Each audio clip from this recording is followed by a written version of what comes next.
CM Revanth రెడ్డిపై Nizamabad MP Dharmapuri Arvind hot comments చేశారు. రేవంత్ రెడ్డి బీజేపీలోకి వస్తే స్వాగతిస్తామన్నారు. కాంగ్రెస్ లో సీనియర్లు రేవంత్ రెడ్డిని పంచేయనివ్వడం లేదని ఆరోపించారు. కాంగ్రెస్ పార్టీలో ఉండి రేవంత్ తన రాజకీయ జీవితాన్ని నాశనం చేసుకుంటున్నారన్నారు.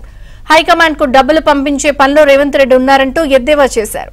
దేశంలో పంచాయతీ ఎన్నికల నుంచి పార్లమెంట్ ఎన్నికల వరకు అన్ని ఒకేసారి జరగాలని అరవింద్ ఆకాంక్షించారు.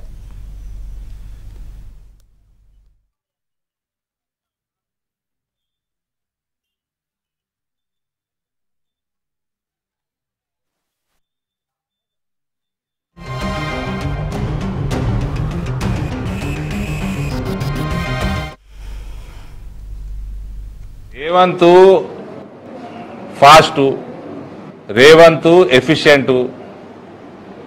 సరే, కొన్ని ఆయన కెరియర్లో కూడా ఒకసారి బ్యాగ్ మోసి తప్పు చేసిండు, ఒకటి రెండు అంశాలు పక్కకు పడేస్తే. కానీ ఆ కాంగ్రెస్ పార్టీలు ఉంటే దరిద్రం అండి. దేశం మొత్తం బీజేపీ అయిపోయింది, దేశం మొత్తం బీజేపీ అయిపోయింది. ఈడ కూడా బీజేపీ ఇంతకుముందు ఏమైనా తప్పులు చేసి ఉంటే ఇక ముందు చేయదు, ఇక ముందు ఏదిగా. రేవంత్ ఏమైనా ఇయ్యాలనుకున్నా కూడా వాళ్ళు పైసలు ఇక్కుకొని పోతున్నారు. ఖమ్మం ఆయన నల్గొండ ఆయన ఏడికెళ్ళిస్తారండి? ఆయన పని చేయనిస్తలేరు. ఆయన పని చేస్తాడా లేదా? कांग्रेस के संकट में रहे तो रेवंत बर्बाद हो जाता. Clear picture.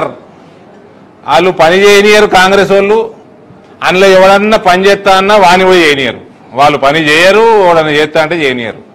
ఇది రేవంత్దే కాదు, ఈ గత 60-70 సంవత్సరాల కాంగ్రెస్ చరిత్రనే ఇది.